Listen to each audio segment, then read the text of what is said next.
Welcome. Where were we? Let's play some music. I got some music ready. Sure, that one. South American. Because we're gonna look down there. So yesterday, we were talking about these structures.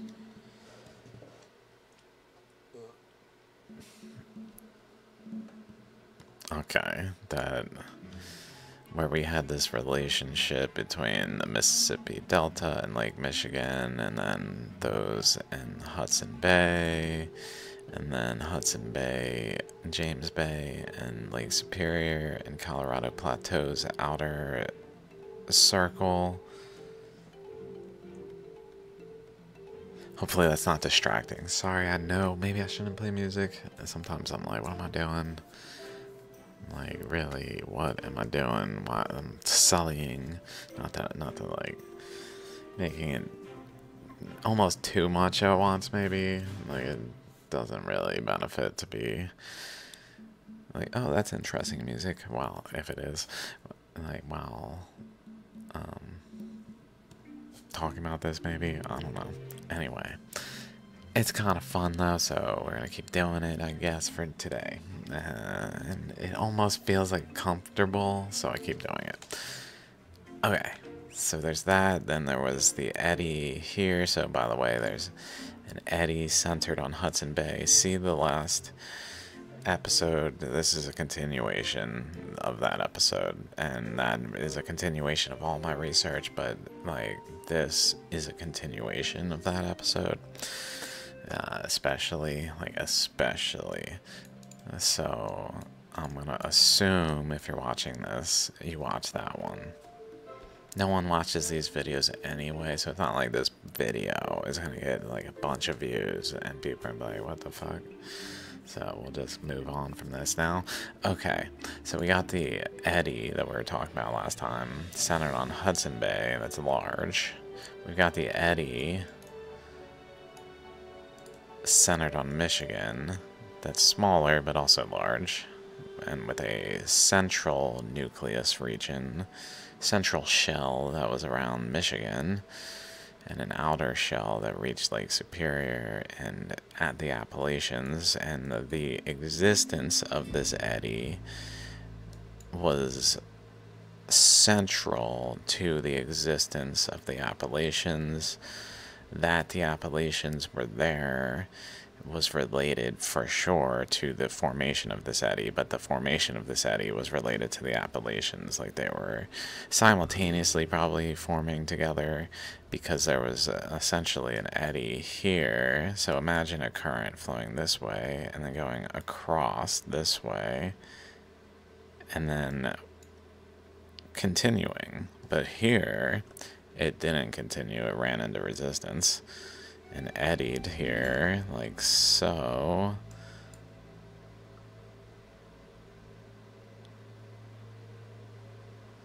Or like so, where it kind of like ramped up this way. I cannot remember off the top of my head which direction I interpret this eddy to be. But essentially, it runs into resistance. What is the resistance? There's another current that's flowing over here that's essentially preventing this from freely flowing over into where there's already pressure. So imagine there's pressure behind this flow, so it's flowing because there's pressure behind it and it flows this way, but then it runs into an area where there's as much or more pressure in front of it. So it can't keep going forward because it's running into a counter pressure, and those pressures begin to compact material between them and form an actual boundary that's more and more a mountain chain. And the presence of this eddy forming against abutting the Appalachians. This eddy abutting the Rockies, which were forming because of this eddy, like we mentioned the last video in part. like it's one of the forces, just as this is one of the forces on the Appalachians, this eddy. It's one force on the Appalachians, but the other force is out here. At least one coming this way out of here, generally. I believe going like this way. That went along here, but it ultimately was like this one, essentially going here. And like running into resistance over here, so wrapping back and starting to create a eddy here over time that essentially pushed out space, so that as the Earth expanded, this eddy pushed the continents apart from one another.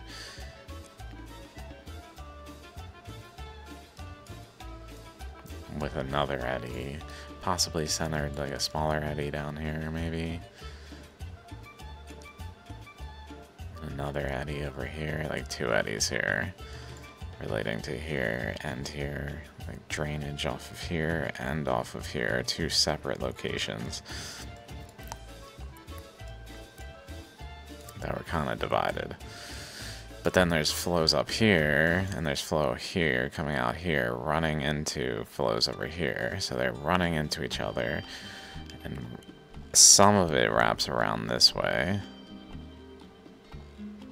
It goes in here. Some of it wraps around this way and goes down here. And then stuff off of Africa wraps around here and creates the Azores triangle with these angles. Roundedness to the plateau area. Okay.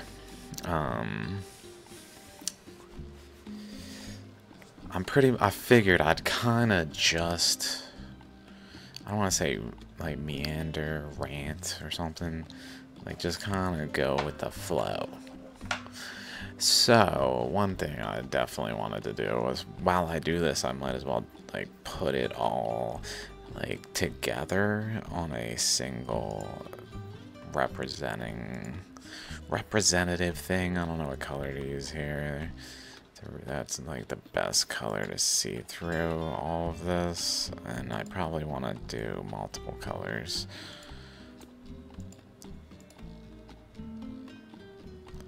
Let's just start with a green, bright green eddy here. So we're just gonna draw these eddies. Okay, this is also tiny.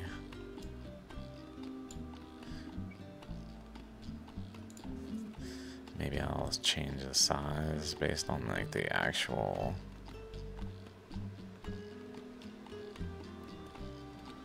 That's probably too big. I don't wanna hide too many details. Okay, maybe. Okay. Sorry that I'm like live doing this. I just thought it would be. So maybe I'll do like this, where it has like an in here.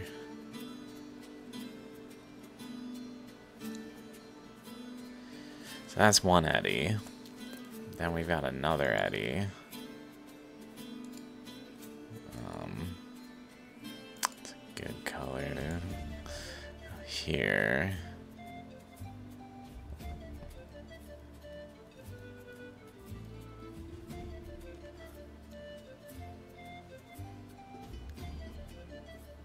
That then has like an outer boundary here. But its inner boundary is like within the green. So these are the things I was noticing, because I watched my video from yesterday because it was like onto something but not quite there and fully. Then like definitely there's a lot that could be added like this.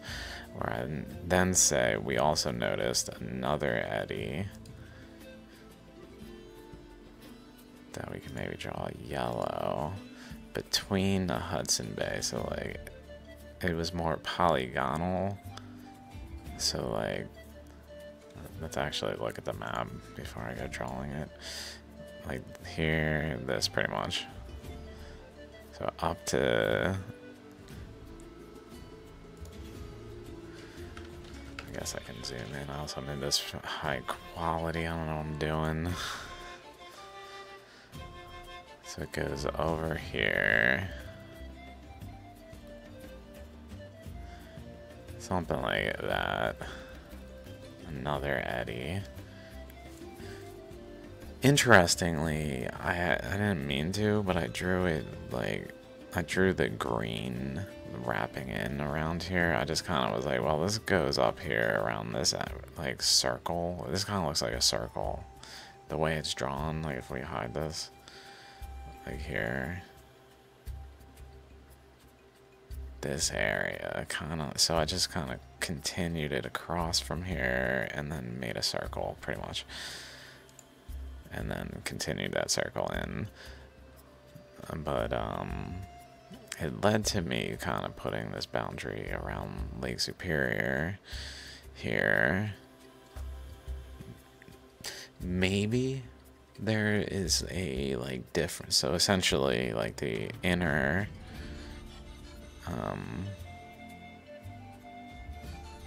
or this eddy,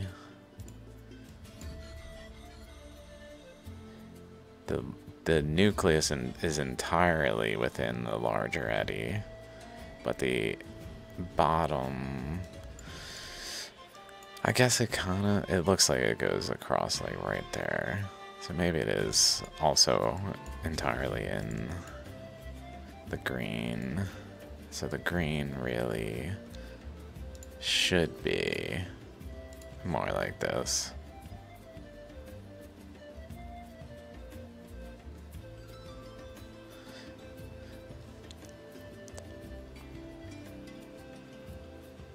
Should probably do multiple layers. What am I doing? Okay, then we got to add some things. Let's add. Sure. Colorado Plateau.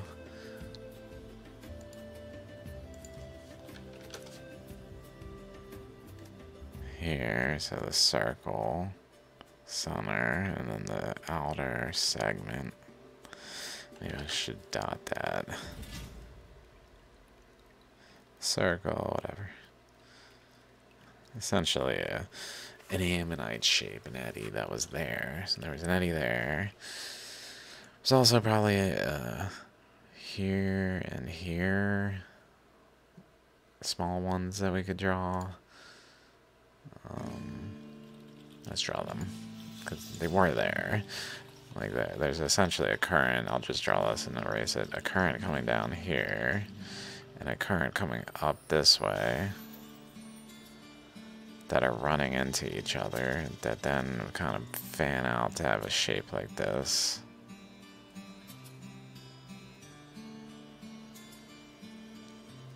And a counter shape like this.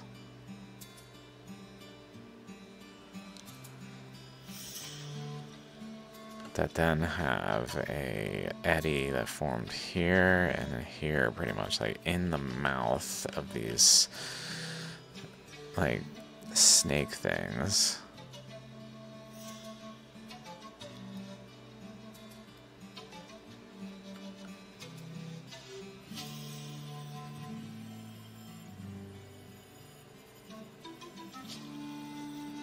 Well, this is a cool song.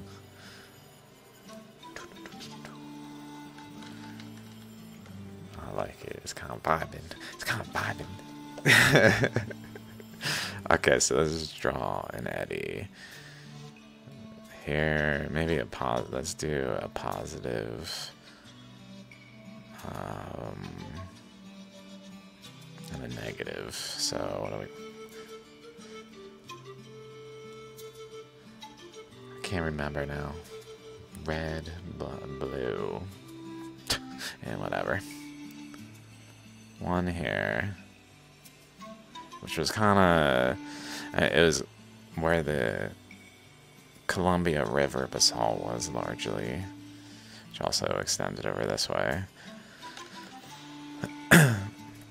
But also where the Missoula flood was. And the Ice Age floods discussed in that region were high flow rates eddies, things going on in that location, especially in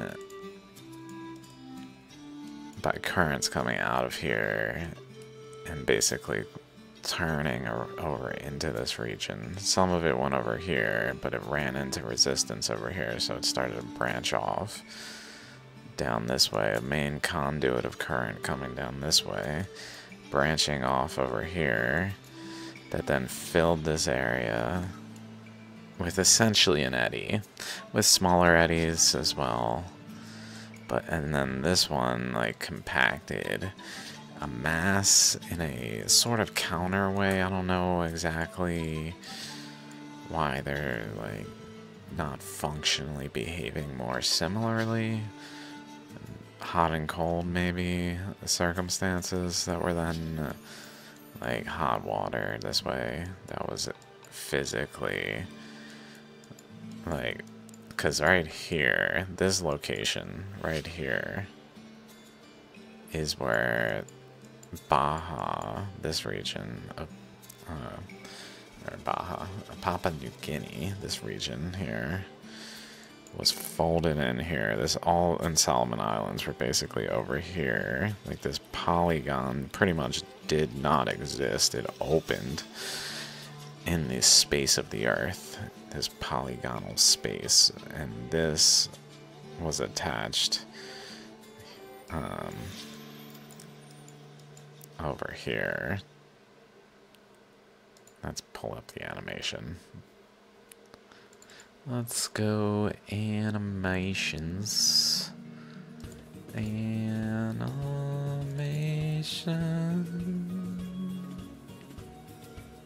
Sorry, that was probably terrible.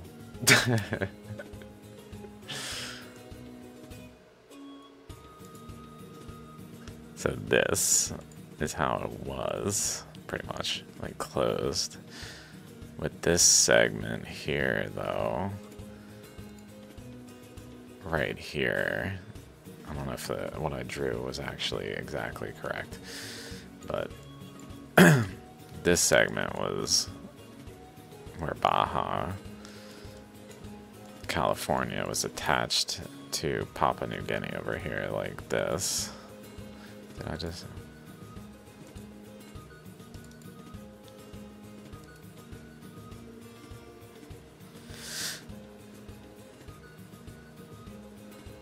So here, what I'm getting at, basically what I'm getting at, is that this location is very closely related to this location, is very closely related to this location, which is where the Hawaiian sphere was ejected as a decay product from underneath Australia, and then went to this location, which was very close to this location, and essentially moved over here as it turned to then eject energy this way, but at the time it was going on over here. So this water is probably interacting with this hot, like, miniature planet that the Earth was creating in its expansion process. That was too small to be, like, or I guess the process not energetic enough to actually emit it as, like, a particle, like a photon emission by a excited electron. They literally emit it. It could have if there was enough energy, but it didn't have the energy. Like, this here physically was up here, closed together, where this segment and this segment were just folded in, and it basically opened, but it not only opened, it swung down like that, like,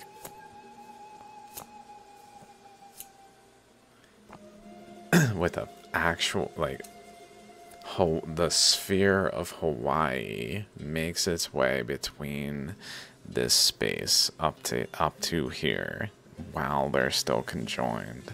But then it basically kicks off an event where this, but it pushes down as it swings away from here. Like it literally pushes this sphere in a path that if it pushed hard enough, could have ejected a sphere that did not decay and roll on the surface of the planet, but was instead emitted into outer space, literally, as a dwarf planet that has all the characteristics of a planet, but is very small. It was like 100 kilometers in diameter is my estimate. Something in that range, I believe. I can't quite remember exactly. It's in recent videos, but I don't remember exactly. It was around 100 kilometers diameter. So it's not even that big to have enough material. This material, basically, boop, put together. The volume is basically around 100 kilometers diameter sphere. And then I think I added some space because there's empty space at the center based on the surface area of these, like, based on these surface areas, not just the islands, but all of this, based on this surface area, then the inner surface, because the Hawaiian Islands are the inner surface of this sphere system, what we see today as the Hawaiian Islands were the core that then had an inner surface and a core, like a chunk. So it had like a hollow space interiorly, and then a shell that was the inner core, like a nucleus. And that inner space was maybe, I forget how much it added, like 25 to 50% to the diameter. So it wasn't like that substantial. So it was basically based on the volume of the islands in the Emperor Seamount chain, which was the outer, everything else is the outer shell, basically, outer shell of the Hawaiian Emperor Seamount chain, or the Hawaiian sphere, as it rolled and decayed because it didn't have the energy to be ejected. It just was like, boop. It just wasn't enough. It wasn't.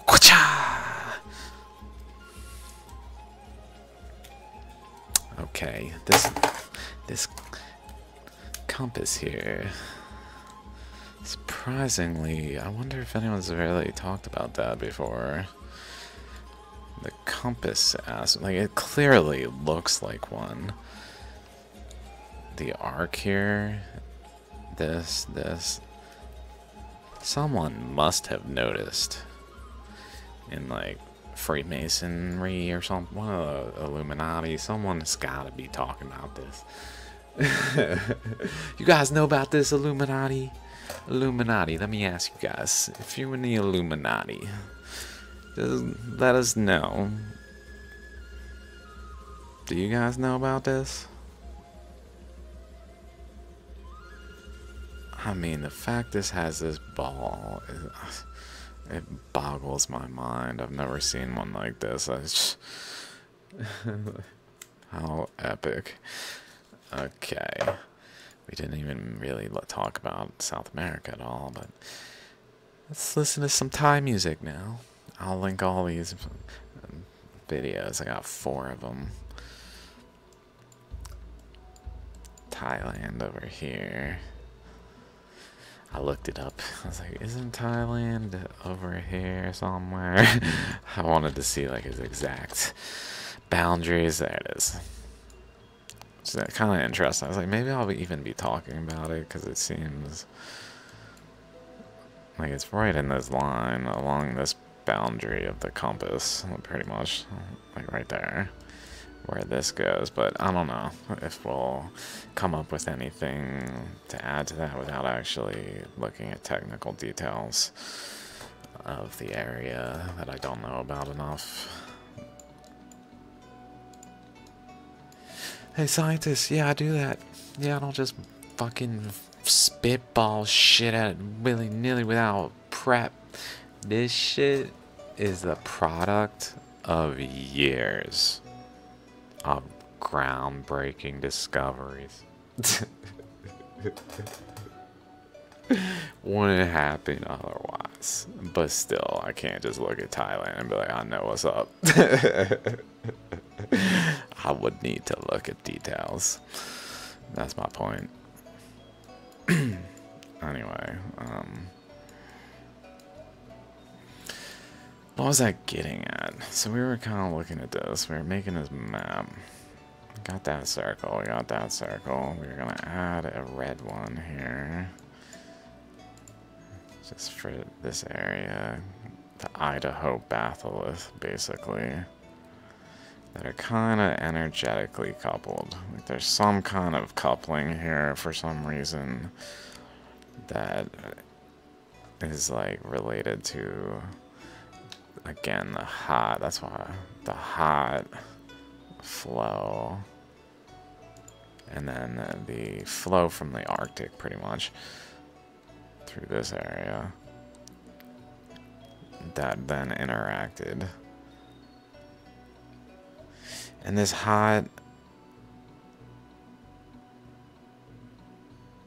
I mean, that's my interpretation. It probably is hot because, again, it's coming off this sphere. So the Hawaiian sphere was at a time, it was like these are in multiple positions. So we can put the Hawaiian sphere, let's just put it in there. Places the Hawaiian sphere was here. Here. Mind you, these places are frequently the same location. Here, which we are gonna possibly see on the other side also. Nope. Here.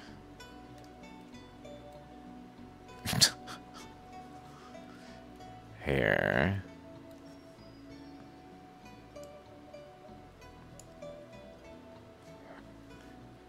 Here.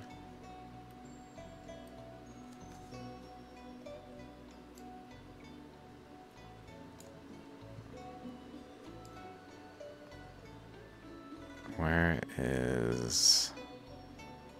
It's gotta be this. This has gotta be the Lomonosov Ridge, whatever that ridge is. This thing. I don't know where it is on that map, this thing. Because the sphere went here. It looks like here, so let's just put there.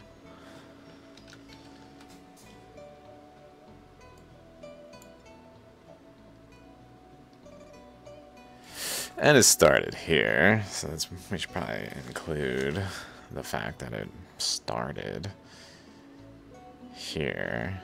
Let's just say here, underneath, and then went like this to here, where then it went like that, basically, to this one, which was over here, though. Maybe it was initially next to Australia here, but as it turned, it moved to this position. Like a little spaced up, like actually moved over.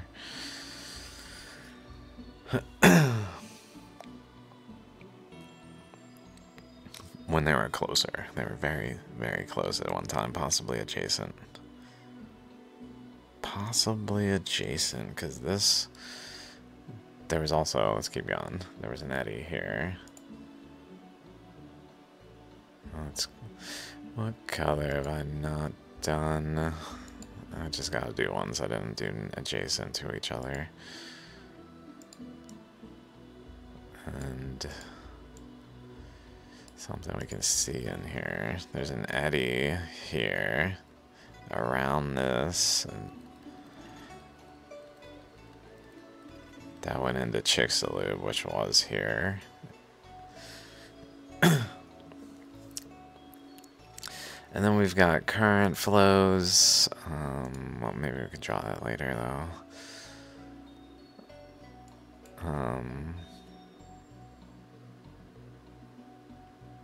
We also know we have an eddy over in Greece. Let's just draw that in. Might as well just use this color. Like something of that nature. We also know there's an eddy over here. That's pretty big. Like extending. That was like over there. Something like that. Let me see.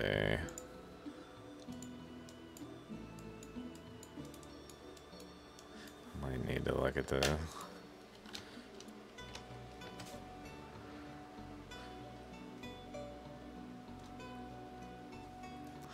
Is this music changing? That is the question.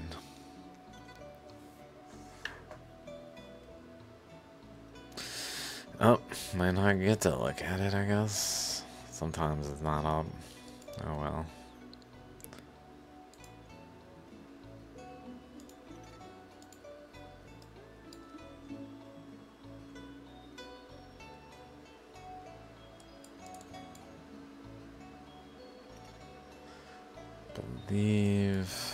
I can't remember.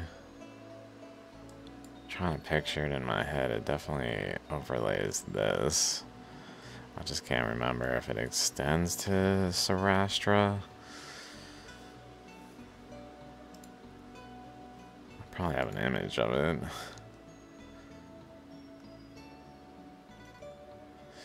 I even have better.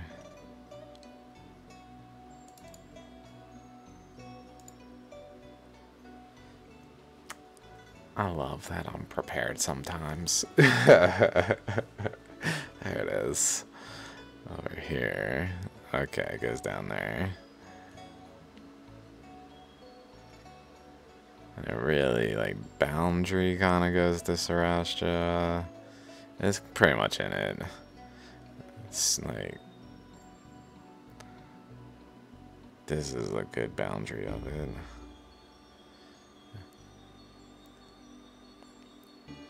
This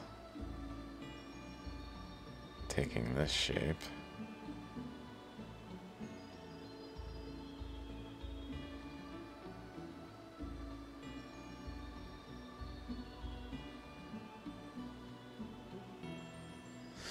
So there's an eddy there.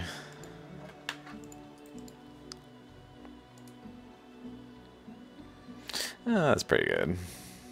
I don't know how it's going, though. I mean, we saw it went like this. This way. Let's say. Something like that.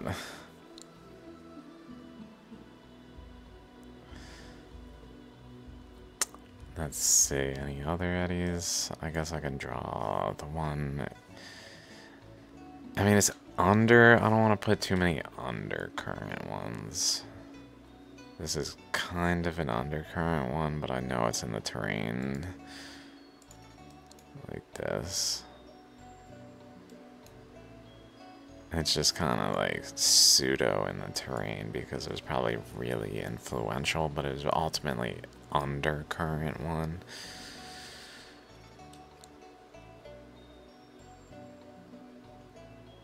Maybe I just won't put that one because I'm kind of looking more at the surface water currents right now.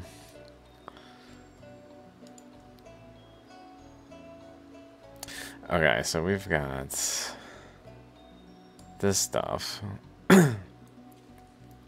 Then I saw, I guess we can draw this pressure point, I'm thinking.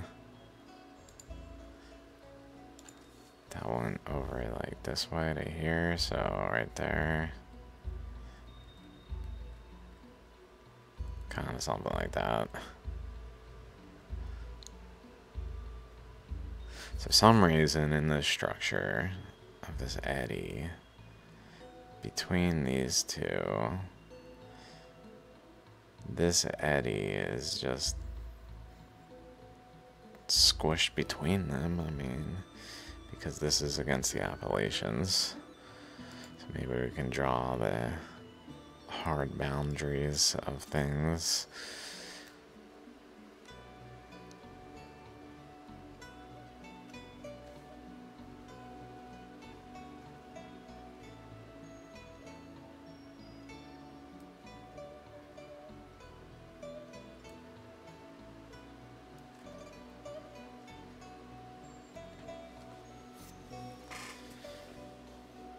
With an opening up here at the pressure, or at the pressure point?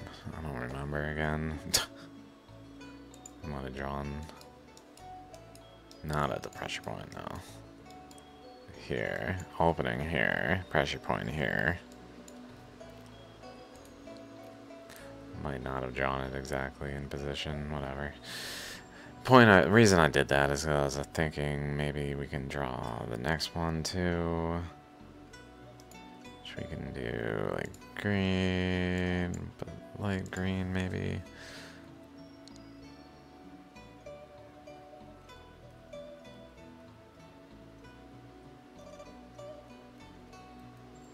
Like various boundaries, kind of, that generally come off of Hudson Bay though, and go across here. Where this one has an outflow here. Okay, so it looks like a mess, so I'll just draw the outflow.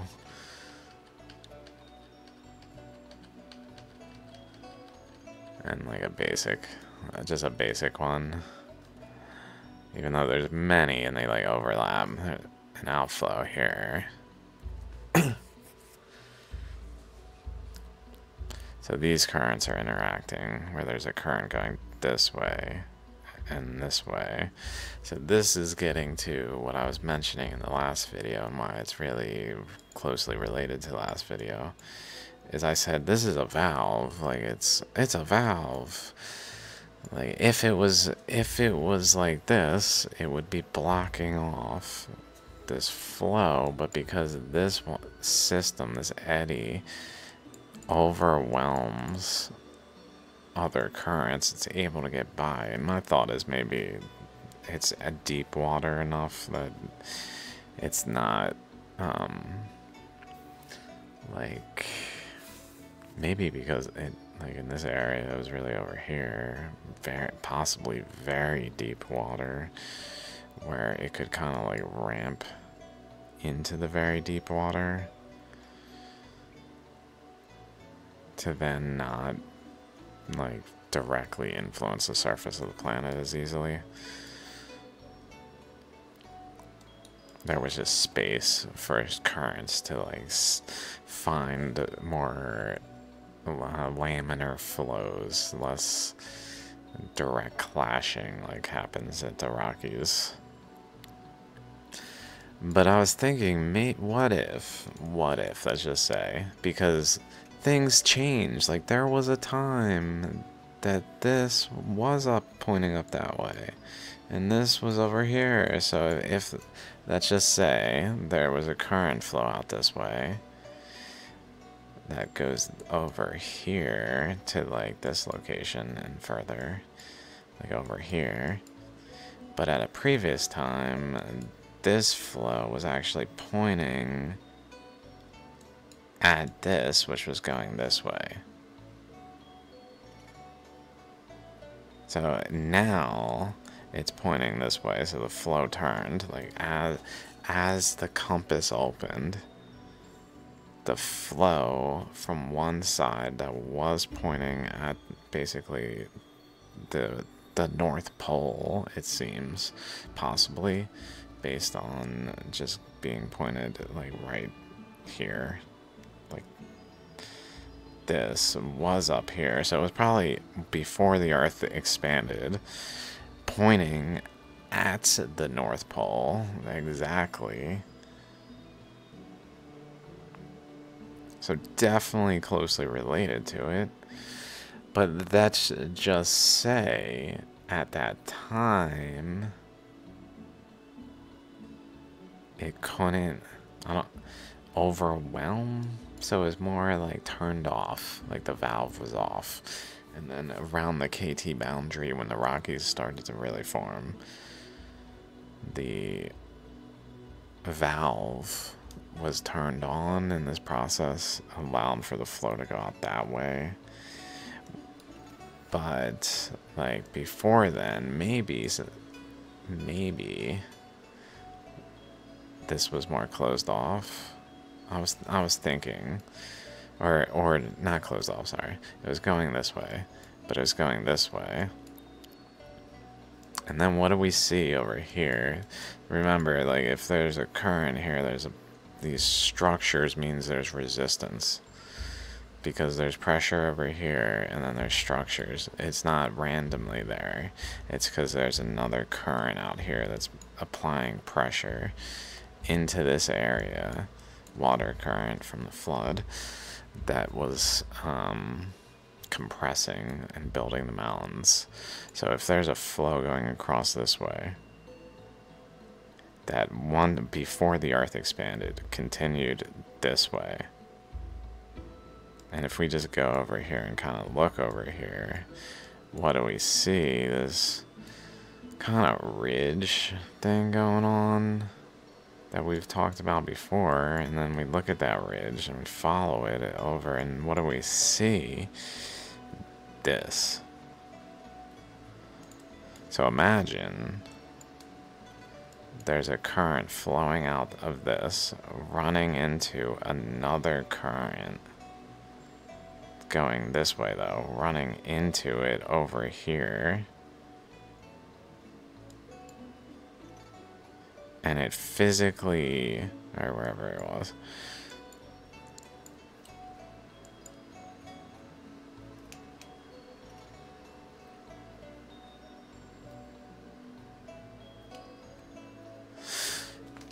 Physically causes a barrier to like turn off this flow that was going from over here across this way to across here and basically continuing across over here, but then this flow is caused to go this way at some point as this like barrier forms,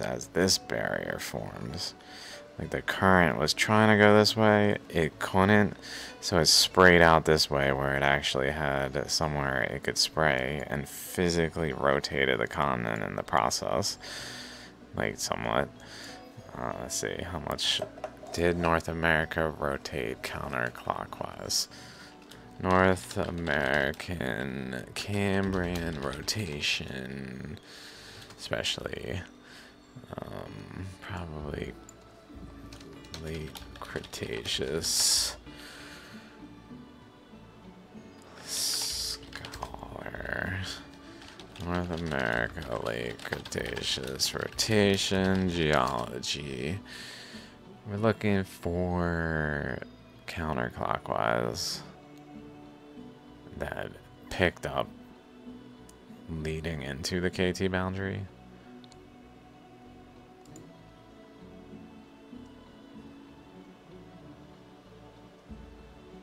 I guess it could have rotated clockwise if this rotated. These both were like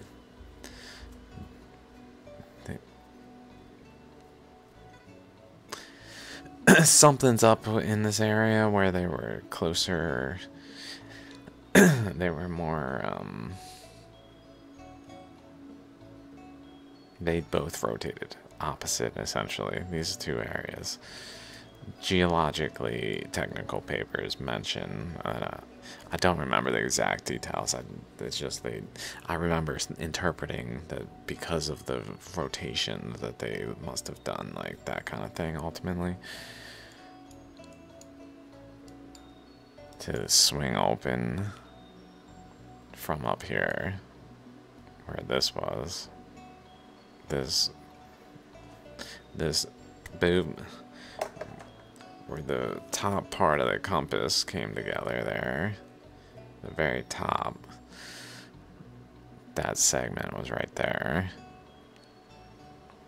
and then it ran into resistance of this current just past it that then must have been like possibly here, actually, across here. Initially, like across this width, possibly. Like flowing, though. Where then it would have flowed from here to over here. Or over here. This here. This here.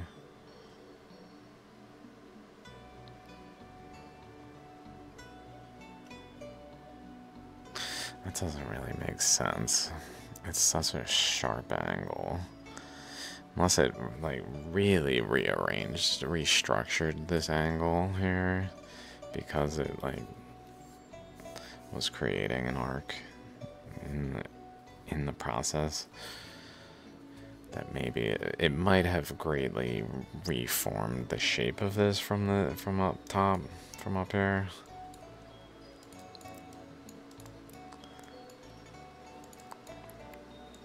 So I was thinking about this valve, and the reason I was thinking about that is because I noticed the same shape. Like if we look here, we've got the Hudson Bay, we've got that lobe shape that then has this, specifically it wraps around and then comes to like a point. Kind of like it gave me the thought of a Shiva lingam.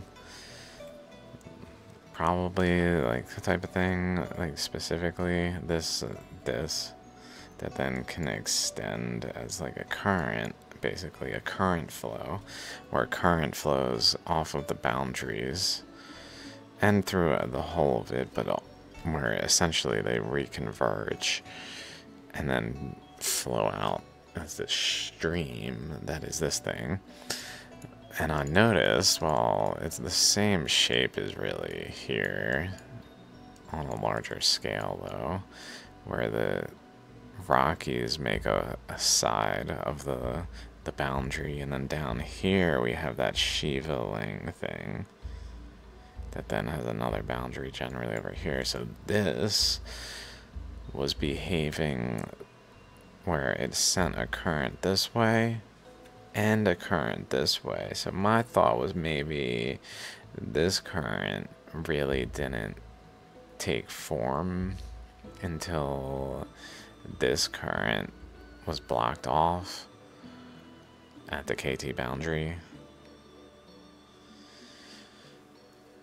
Like approaching the KT boundary, it started to block off.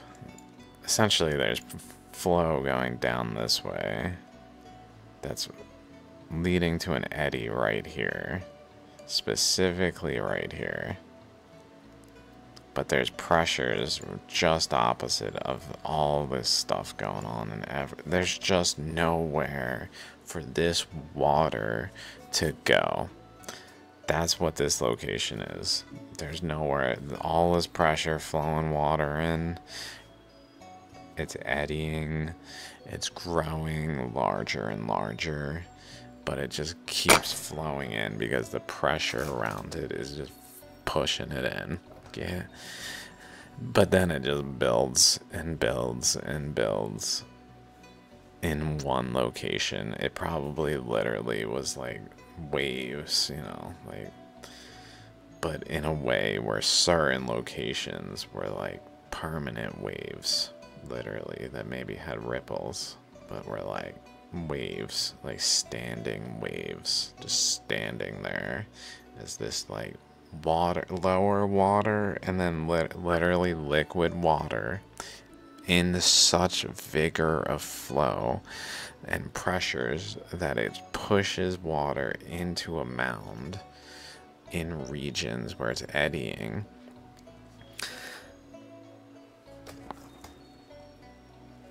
Here, because there's just nowhere for this water to go, and it led to like the opening of the Caribbean, these current breaking out this way, current breaking out generally across here, and just widening this space because it was closed in this over here pretty much. That's my thought as I think about it, and it like opened, literally just drilled in here and opened the space around it while pretty much removing this material. Maybe maybe this process relating to the deposits of salt over here. I mean, assuredly not maybe, but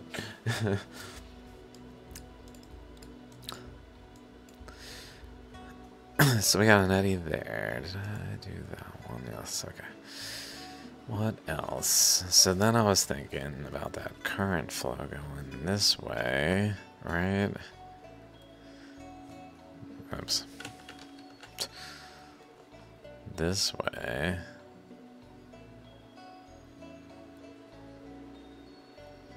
Like this one, but out of like this shape.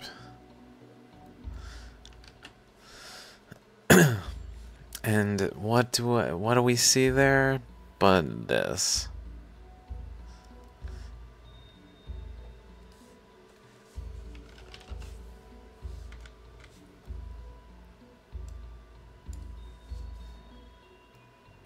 All the same location.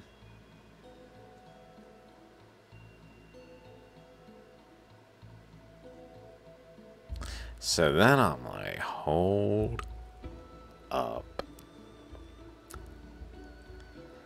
Hold up, dude. How do I capture this in a way where it doesn't just decay? There's something really fundamental to this. Like, it's switching. I believe it switched, therefore. Like, essentially, it was flowing down this way into Hawaii, where Hawaii was. Like, the Rockies of this region, I don't know when they formed, but they probably late Cretaceous, like everything else. Not everything else, but a lot of things that are of major structure on the earth, late Cretaceous.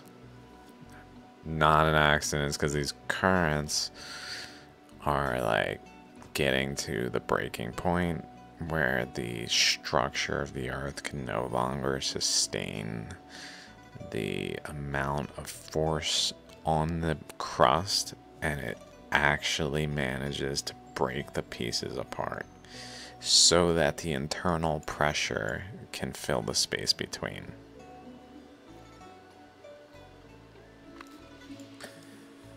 So my thought is a aspect of it is that it's doing, like, it's forming an eddy in the North Pole region. There's some master eddy, if you will, that's like up here. Let's say like the dominant eddy, kind of like these two.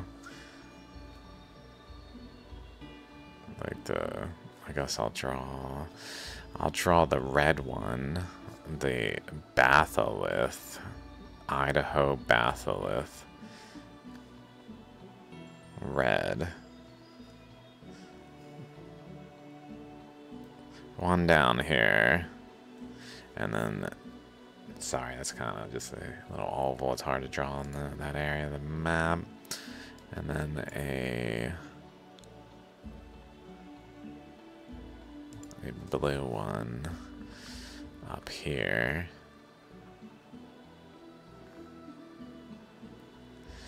That are like the physical locations of eddies. One of them,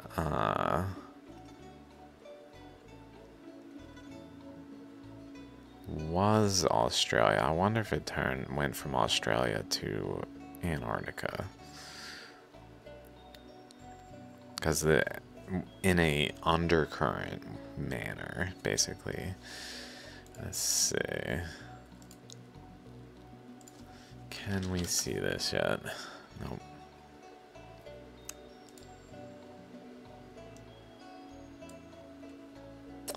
No, we cannot.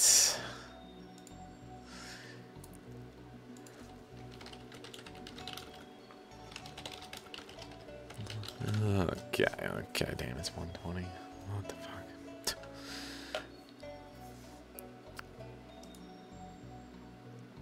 Honestly, the G Portals one doesn't have a very good Antarctica for some reason.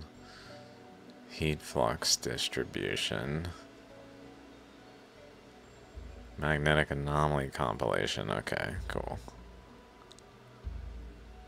I don't really see any clear eddies. Maybe one was there, but like a large one. Like, let's say there was one. Like, if I can zoom in on this somehow. Let's say there was one. There must have been one with a large scale one at the center with an eddy here. So this kind of fits right there. A circle, and if we kind of look around it, that wraps around it there, so that's good. And that kind of fans out, almost like going to a different level here, energy level of and then it goes around here.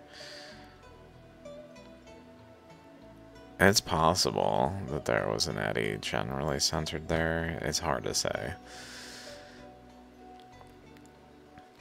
Like a counter eddy. Okay.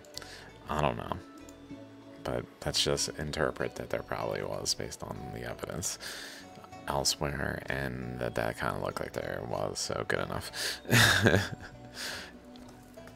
So there's probably, my point is, this eddy though, whether it was there or not, was probably an undercurrent eddy.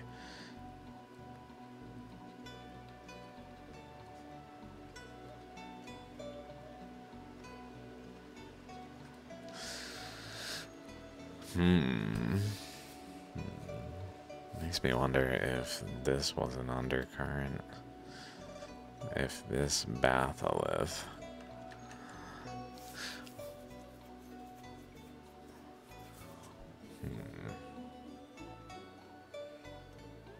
Maybe this was an undercurrent. And this was an overcurrent. And the overcurrent flowed through. But the undercurrent cut through as well. It ultimately led to a boundary between the two. I don't know. That doesn't really fit what I do know. It might have some element of additional consideration needed in there that might have been worth coming to. Okay, let's keep going though. We got another eddy that I'm just remembering, so we can draw this one here.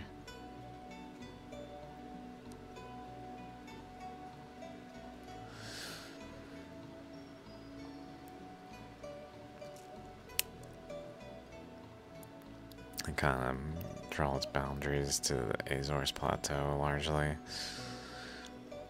And then this wraps around. I kind of figured it like divided, which then ended up going like this. In here, across that way. Across this way. Like, this is kind of what I've interpreted in the past, which then ended up going up this way, though.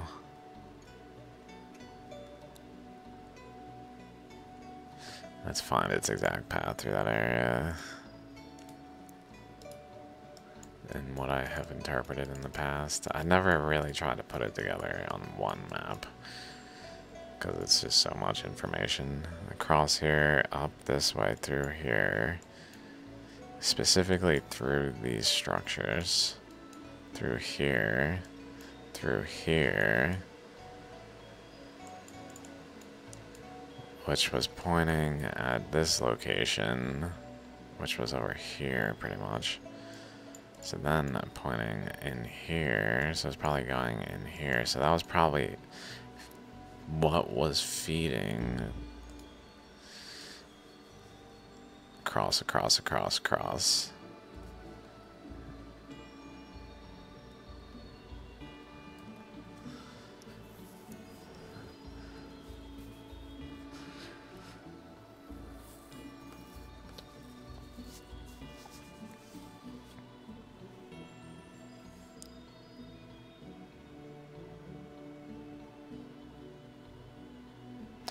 Then we got this green current.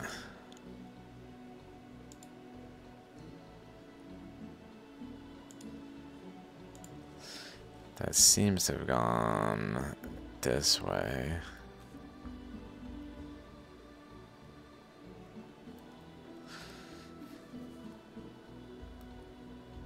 Oops.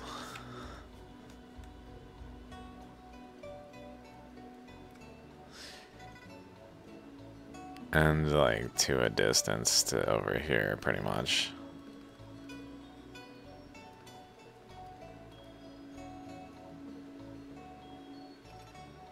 Probably some into here too, if not all the way. Like, probably holding that boundary, honestly, that this blue is happening. Like going across here.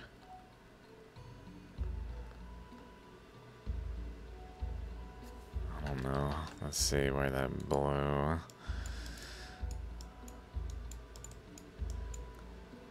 This way across here. So this is another path that it was once going just across here. It was just going across here. But then the valve changed. Boop. And then current flooded out here.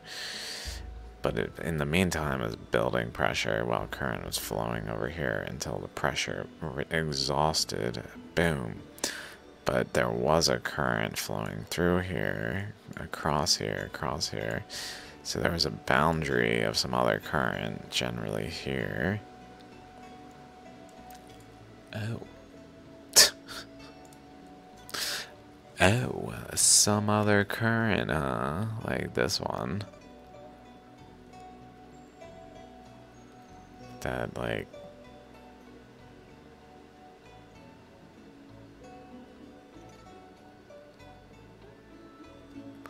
has definitely a, like, primary area here. That's...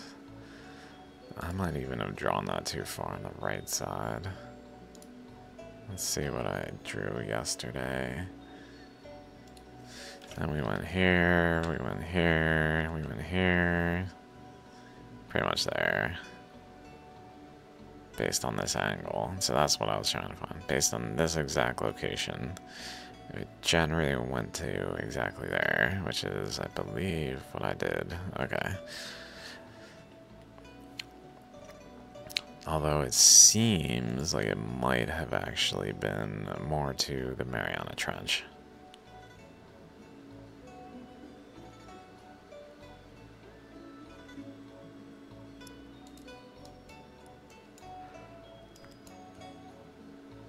So we have a current pushing this boundary here.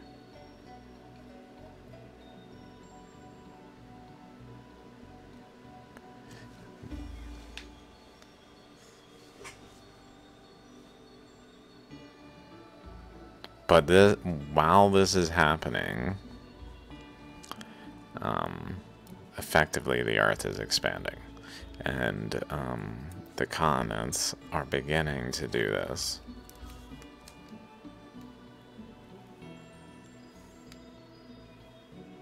But like, there's a period when they're still close. So even though this is happening, they're still relatively close because the Western Pacific formed underneath North America, like this. This is the Western Pacific, and like a big chunk of it, and then Australia was here. Big chunk of it was under North America. So until that was removed by this happening, like it was basically like my finger is attached to this side, so when I open it, it comes out from behind the layer attached to one side because that's the side it's more attached to.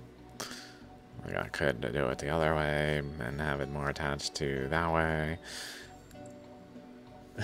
Sorry if that's a terrible example. I don't know. Point is, like, what now? Bro, just...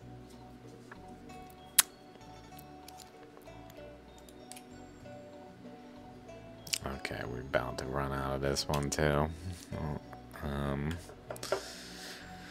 Then we got this green going though. Initially, before this happens, this is like phase 2. Let's call this phase 2. Phase 2. Phase 1.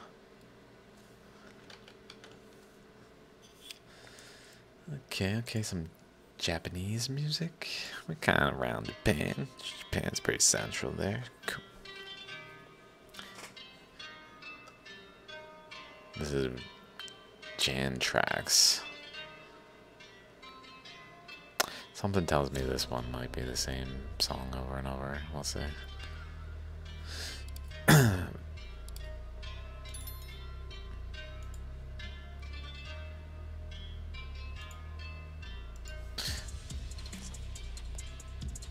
Where it was, if we go back, it was, right, the current going this way, was going this way, across here, so probably across here basically, like generally across here. Possibly across here to here.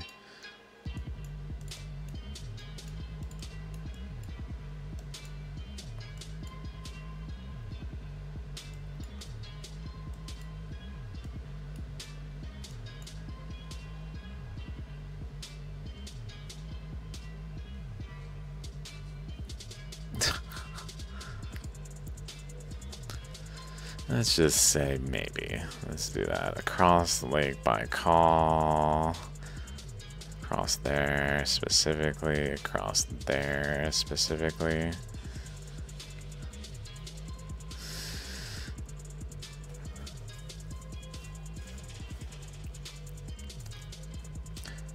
And then maybe...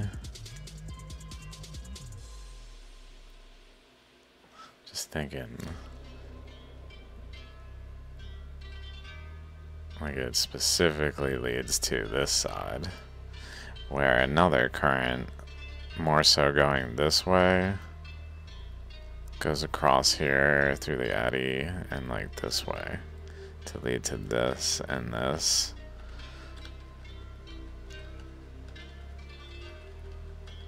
I should have drawn on another color so I could leave it. Basically, as current fills this area, like pressure is building over here, which then, because there's pressure over here, it just exhausts that way, which then goes across in like a ripple though, like this, and then down and across this way. So we can say there's that.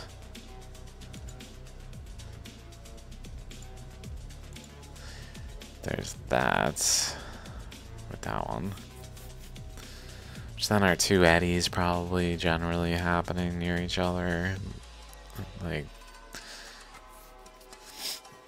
and then we do have, if we just kind of, how far are we? 110? Okay, not too bad.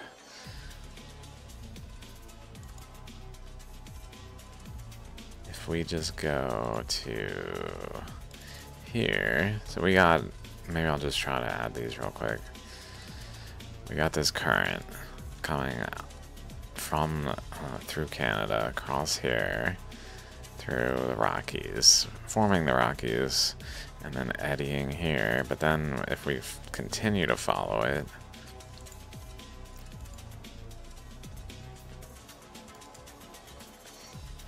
we've got this eddy, we've got that eddy. We can maybe add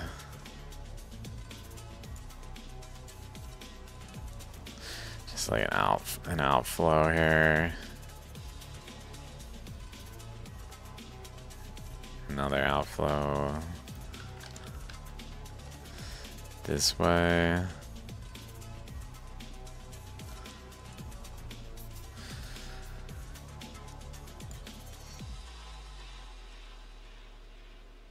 Like holding these boundaries for this eddy, basically. The outflows here are just pressure points holding a boundary that this eddy forms around. That then continues down this way though, and then flows off of Africa. So I drew it eddying here, so maybe it also eddies there. And it doesn't just go straight across, but also eddies. And I drew this one eddying. This red one going this way.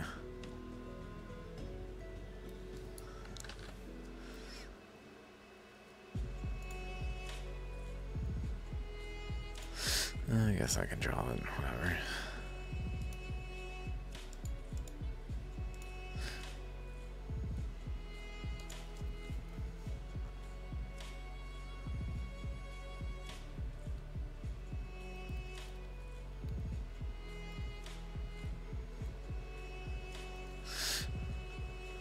Does that even look like it spirals in the way? I'll just draw it like they're more solid.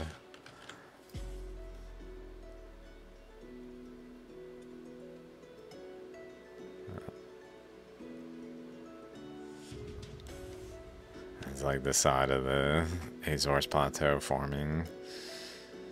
Maybe there's not truly two distinct systems here though, because it's kind of like straight. There's not a like dupe location that maybe has a little bit of something like that going on. It's nothing of that nature.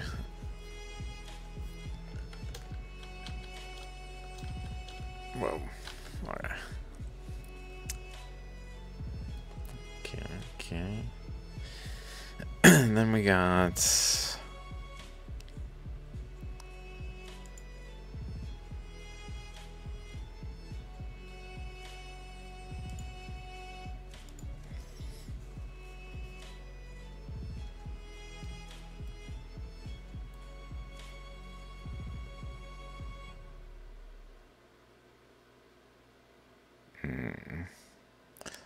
I believe this goes across here also. Across here. Like actually goes across. And leads to like participates in the formation of these arcs. that there are these cross currents happening.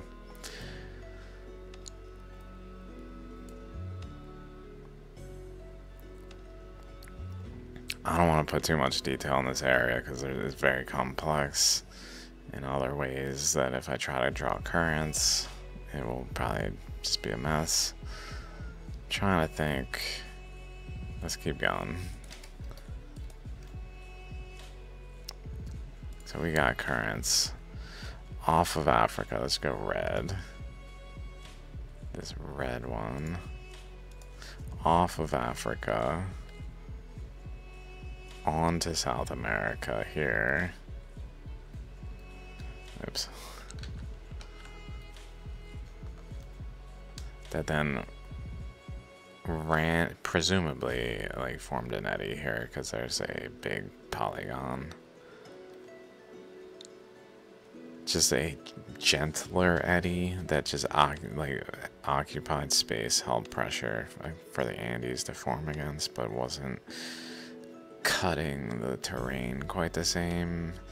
Possibly even like kind of was more stagnant, while undercurrents just flowed out as a river to cut the Amazon. I don't know. I haven't really thought about that area.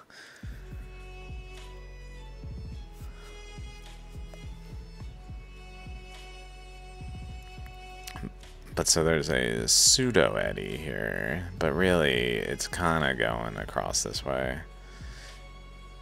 Let's go back.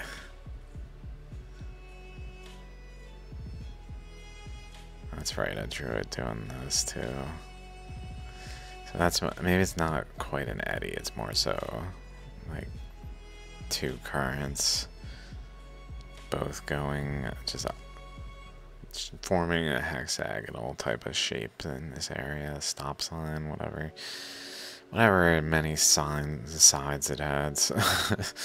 Some kind of shape that's a polygon. I know hexagon is not a stop sign, that's why I keep talking. I wasn't suggesting it, but in case anyone thought I was an idiot. Well, that was probably a little... That's not that moment, so it's okay. If someone thinks that, it's not that moment. That wasn't the kickoff moment. Okay, this dude's a fucking idiot. All this other shit he said was fine up until that moment.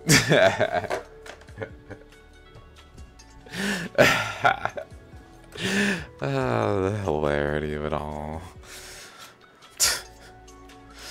What am I worried about? People are gonna think what they're gonna think. Okay, so let's keep going though. So we generally currents going down here. Okay, that's right, that are branching off along these paths. And here's some more of Asia. Here's that eddy. I guess I drew it this way. Did I draw it away? And if so, oh, I didn't draw it. I guess I erased it. Oh. Ew. That's right, I did interpret that there actually was a surface eddy here.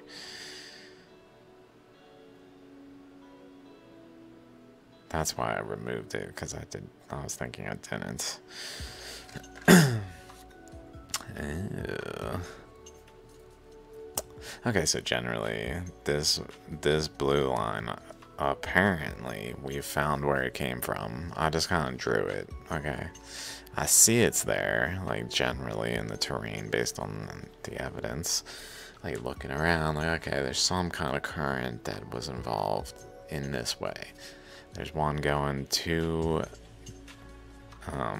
Damodar Kund, where shallograms were made in the flow, but then there's also current going past that way. So it seems like maybe I have managed to find the actual source current is an eddy. that was ejecting a current. Whoa. Which seems to just be like an aspect of this process now that I'm observing it. Where there's probably an eddy ejecting a current, so in other places that are seeding currents where we can untrace the current from a source in a way. A source eddy that then influenced the terrain in a boop stream-like way. So if we kind of just look here, notice, this is interesting. So there's a current going up this way and across through here, across this way, and it's got this shape. Notice this shape, and like here too, somewhat here too. And then over here, it's got a similar thing going on that makes me think it kind of had like segments that filled and then pushed forward through across here. Really was running into resistance over here though, so maybe it kind of joined the current going more that way, in part at least, if not like largely feeding it, like as current came out across here. Looks like maybe it's even stopped here in a similar way to over here. Maybe there was a current that went like over here across this way, and it formed like a stopper, this like node thing on the end of the Himalayas, like chakra, but like a stopper for a current flow that was going this way and across this way.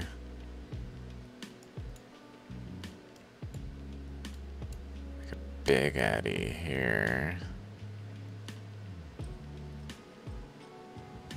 Centered around here, maybe?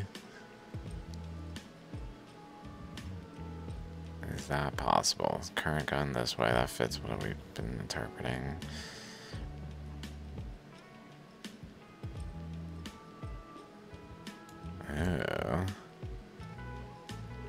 Oh, maybe this current continued this way,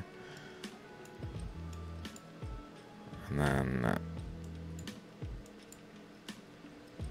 interacted with that other current. Oh my god, why does it do that? With this current, when it was going this way, though. Around.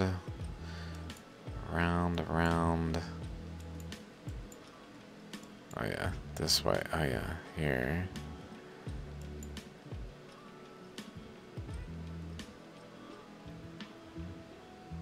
Where some of it though went off like a jet stream, like over here.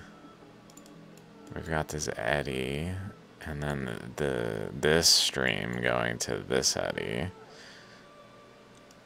Maybe over here we've got this eddy. Possibly there was an eddy here just based on the terrain. The shapes over here and this, it just kind of, it looks like that shape is there, so possibly there was a general eddy happening there that seeded off a current though that went this way, is what I'm getting at.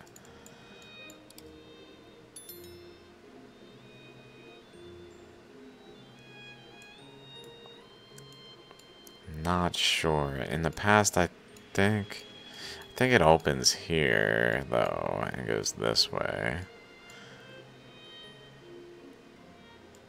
But that's still possible. This seeds a current that gets more intense over here, that cuts here first and then cuts back towards where it was being seeded. Like it could have kept cutting too.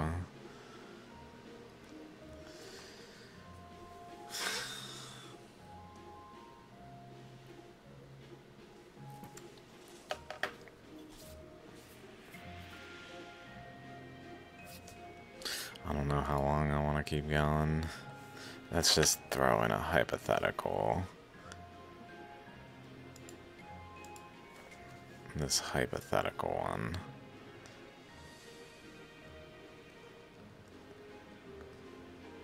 It goes this way, and this way, kinda.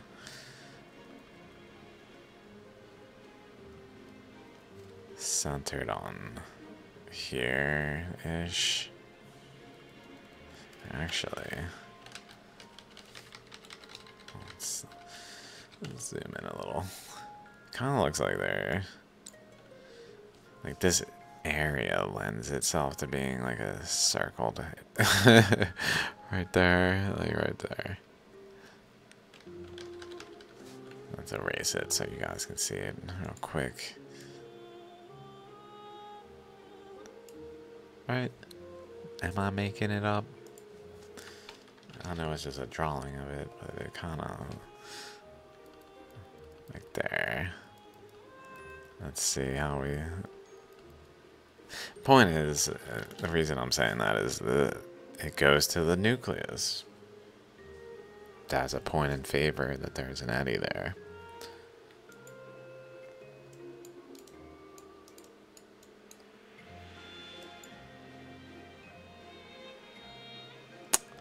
I don't quite see the same in detail. It's almost square with like a dot at the center.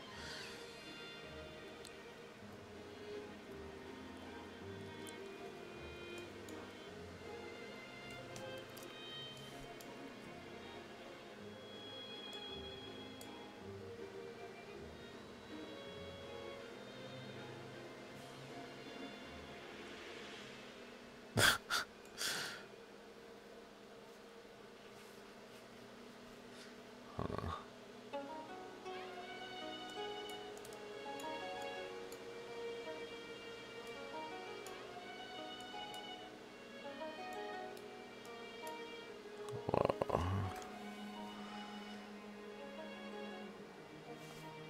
Whoa. Wow. So do we have... So if we go back here though... So we got that current going that way, but then we got this thing going into Hawaii.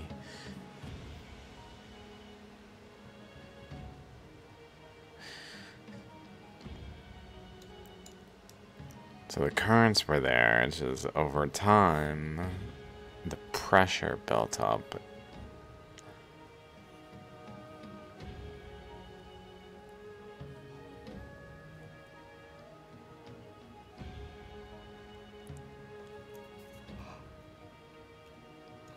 Which really played a role in making mountains. Shaping the terrain, pushing terrain around really took pressure building up. Sure, there was stuff going on the whole time, but again, the KT boundary and leading into it is when a lot of major world-shaping events were happening. Not just Chicxulub, which is a minor element really in the details of the KT boundary. One of 12 impact craters that are considered in technical papers to be possible KT boundary impacts. So, some of which are dated using radiometric dating, like Nadir crater, Nadir. I think they might have a new paper. He did a talk on YouTube, the author. Leader, creator, the leading author, Yules something or other, Nicholson.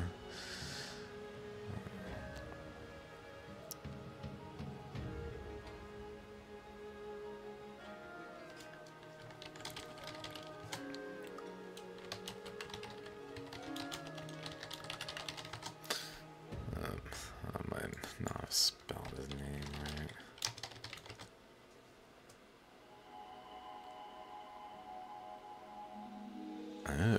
2024, 2022, Research Square. Never heard of this. Posted 2 weeks ago. No shit. Recently proposed near KPG, KT, impact structure identified on 2D seismic. Here we represent 3D. Exceptional detail, unprecedented for any such structure, which demonstrates beyond reasonable doubt that the crater-forming mechanism was a hypervelocity impact. Was a whatever exactly forms all things that we call craters. It is an impact. It is an impact crater. Whether or not it was a hypervelocity impact from outer space extraterrestrially or from the Earth's expansion process inducing currents that lead to eddies that lead to high pressure circumstances in those eddies that lead to explosive circumstances at times and led to what we perceive as a hypervelocity impact, because it was essentially that's what happens, maybe like to compensate for the pressure in the eddy, it just goes faster, leading to at some point a hypervelocity impact, I guess, maybe.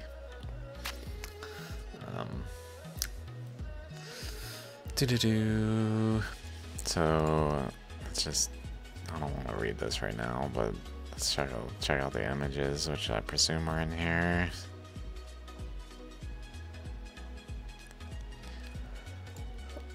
On the very coast, just like Chicxulub.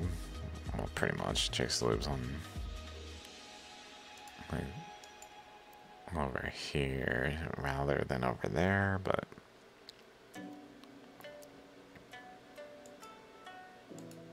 many are on the coast also.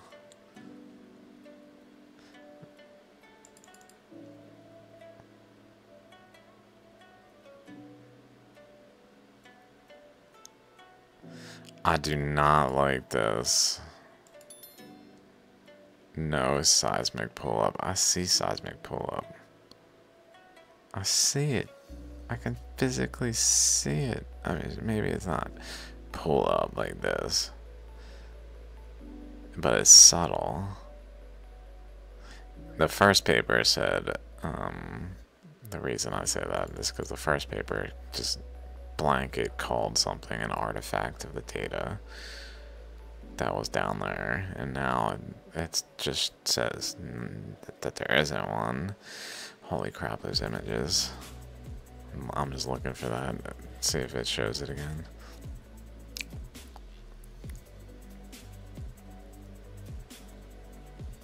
It's certainly a impact structure, it's just impact structures are not understood.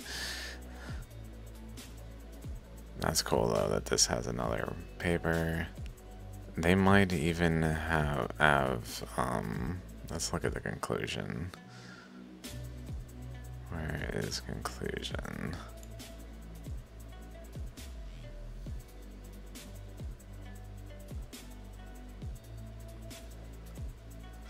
This might not have a conclusion section. Discussion.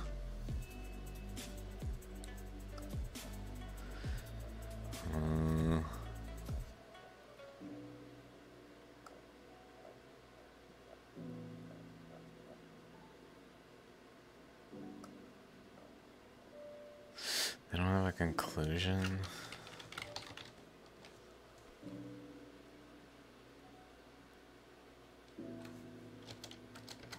There are no conclusions. That's the only conclusion in the paper. It uses the word conclusion. I mean, it's usually. Let's see.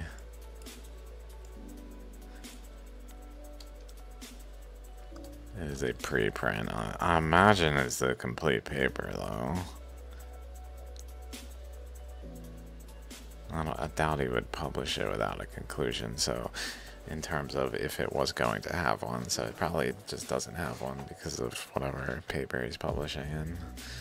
Or they are publishing in. I think this is multiple people. Sorry, fellow people involved. Who's Din? I said alls. I was totally wrong. How's it going? Anyone checking me out? Let's see what's up. Let's see. Oh, look. Not much of anything going. I've been getting reaction videos. I don't care. I see video. I see. It might as well not be a view. These ones. I'm like, whatever. People just gonna not give a shit anyway. Click up. This is a stupid piece. Like.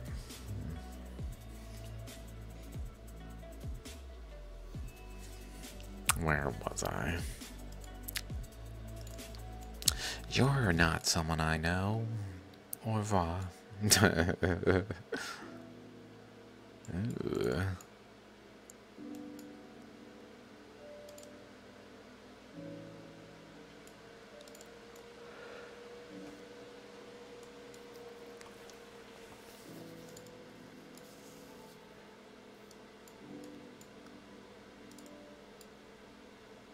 This makes me wonder if this was the jet. Like the eddy here, jet stream out this way. That just kept building more and more pressure, because maybe we should add that one before I forget it. I definitely forgot it. See my focusing on Atlantis playlist or live video. Basically drawing this structure here. Flemish cap was here, is here.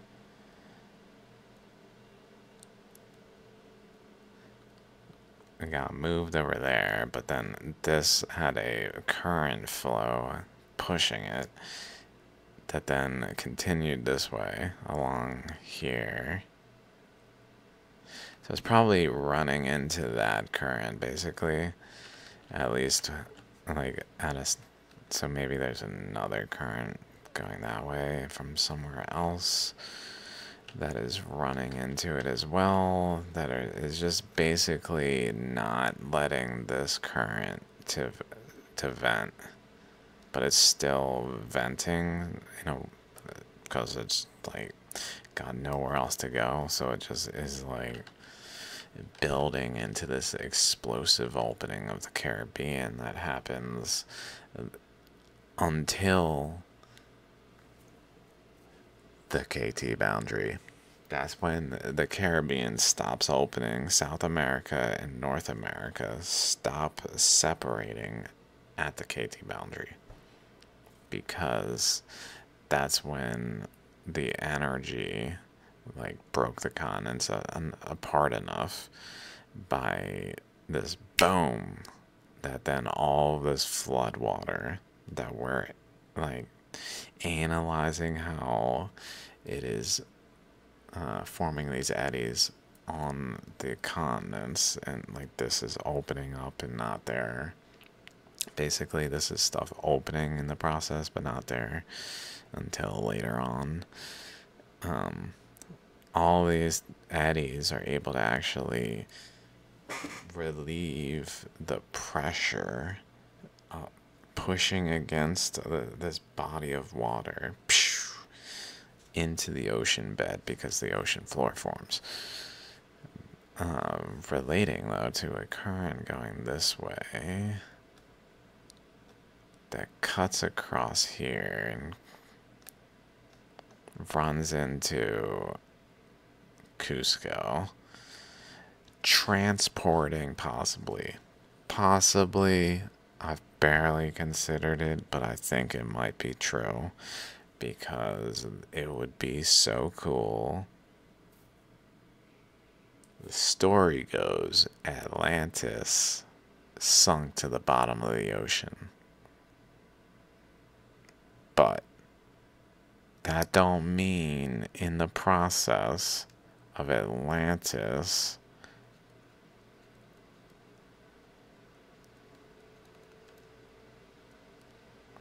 being sunk to the bottom of the ocean, a current flow did not pass through Atlantis, transporting blocks of physical land masses of Atlantis with structure on it, like literally like a landslide, landsliding this Atlantis material to what ended up being Cusco.